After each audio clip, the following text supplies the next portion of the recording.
Hi there. We wanted to meet and have a little talk because of our book that we recently published in paperback, and that we can both show the book. This is the book we want to talk about. And the instigator of this book was actually Ingibjörg, and maybe she will just start to introduce herself. My name is Ingibjörg Björnsdóttir, and I am autistic, ADHD, and I was diagnosed when I was 44 years old, and I've been autistic all my life. I hold 4 real university degrees, both in natural sciences and humaniora. And but I am early retired. I had my own company for more than 10 years. It was a translation company. I was a translator. And now I am retired, and what I'm doing to enjoy life is that I'm learning how to sing opera singing, Baroque singing. And I especially love Baroque music. Uh, I I'm curious, or I think people would love to know how we got to know each other. Maybe you can talk about that. I think I must have seen you at a lecture or something like that. And Okay. I came to see you, and you came to us in Selfoss and visited my autism cafe, Yeah. because I was having autism cafes for grown-up autistic people, and you came to give a lecture on social issues and autism. And we just became very good friends, and I started sending emails to you, and you started answering me, and then we started, this went on, and then we started thinking, well, this is actually so good that we are writing to each other. We should make a book out of it. And we actually did. So now this here book is available on Amazon in the US and in UK and all over the world. And the book is really the history of our lives, the lives of 2 women intertwined somewhat. So now you can explain better. Yeah. Yeah. So the reason we decided to change those emails into a book, we had a conversation, and these emails became quite lengthy because we wrote back and forth, and then you mentioned that why don't we just put it into a book. And that's why it's kind of not necessarily like a regular book. It's more like a memoir or something like that, all the things we've done. And so yeah, I agree. But why do you think it's important to have this conversation? You always mention that. Why it is important? Well, most books on autism and also most books on ADHD, they are about children. Most research that has been done on autism is also on children. So there is not so much material available about grown-up autistic people and about how it is to be an autistic grown-up person in the world as such. Mhm. And we who are grown-ups on the autism spectrum, we are dealing with difficulties like in the job market, in getting our voice heard. We are not permitted access to the dialogue in society, and sometimes we are shunned, or we are put on the border, we are pushed aside. So every book like this one, a book like this one about the lives of 2 autistic women, also women, not boys or men, it is important because there are so few books like this. There are really not many books like this around.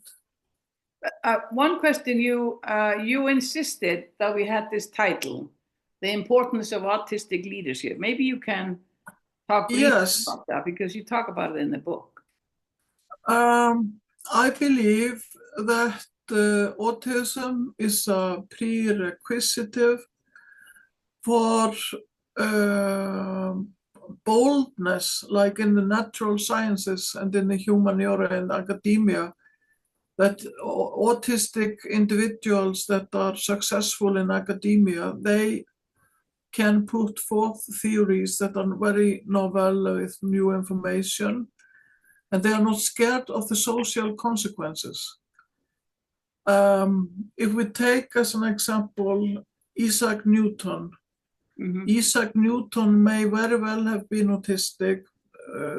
When you read the description of his behavior and so on, he seems to have been autistic.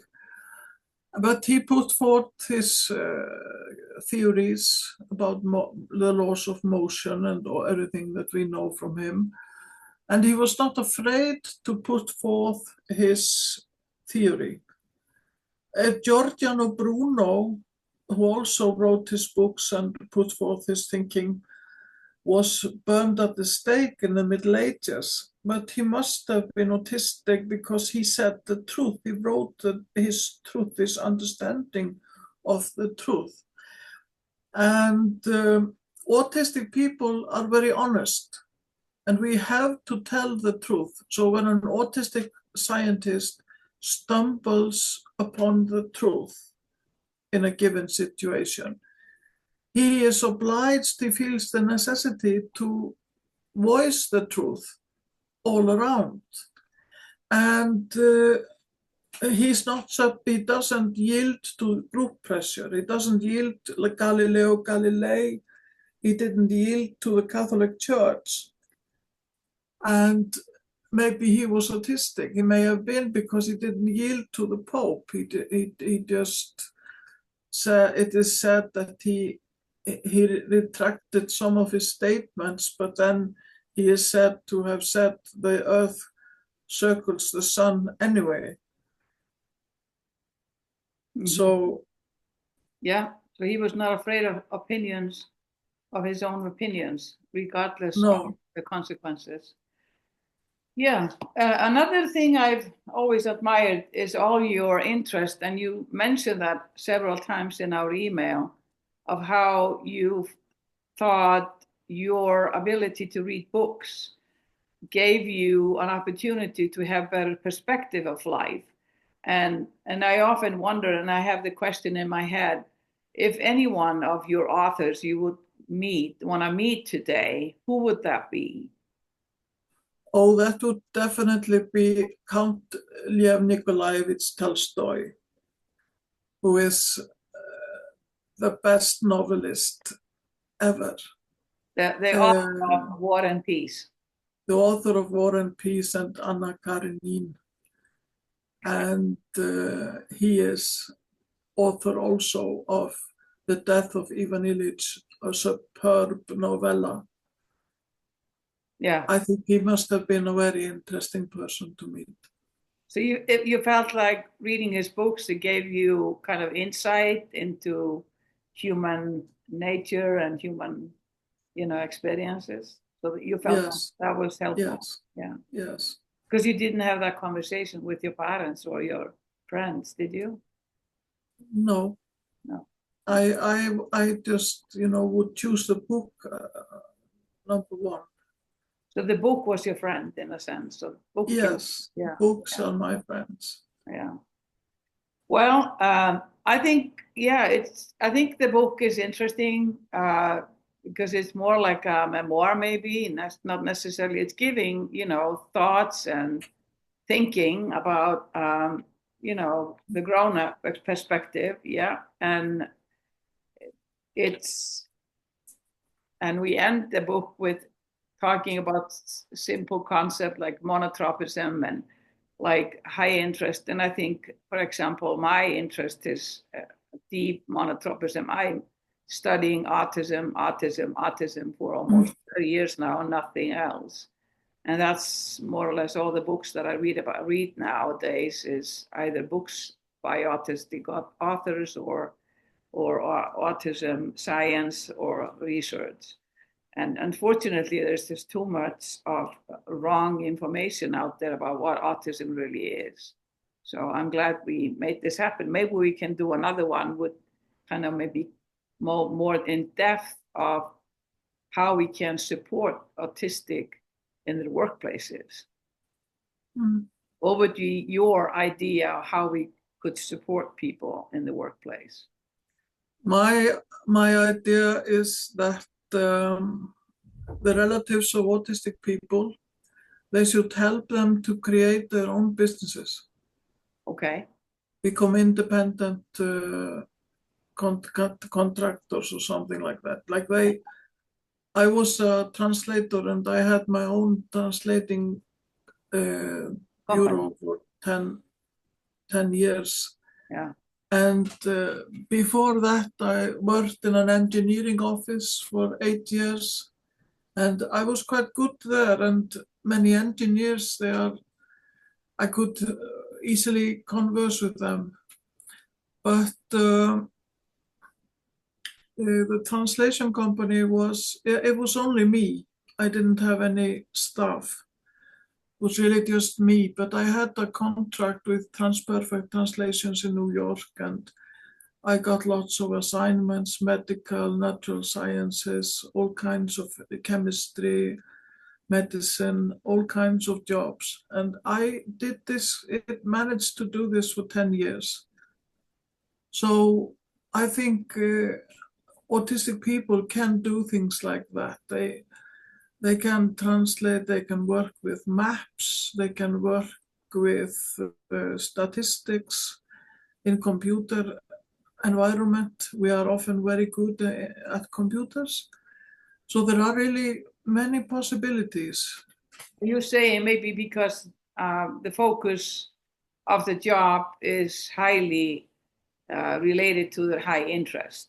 So that's kind of, Yes, that's best. or maybe the strength. You're talking about if we focus on emphasizing strengths, that's Yes. when they have successes. All right. Yes, if yes, Yeah. right.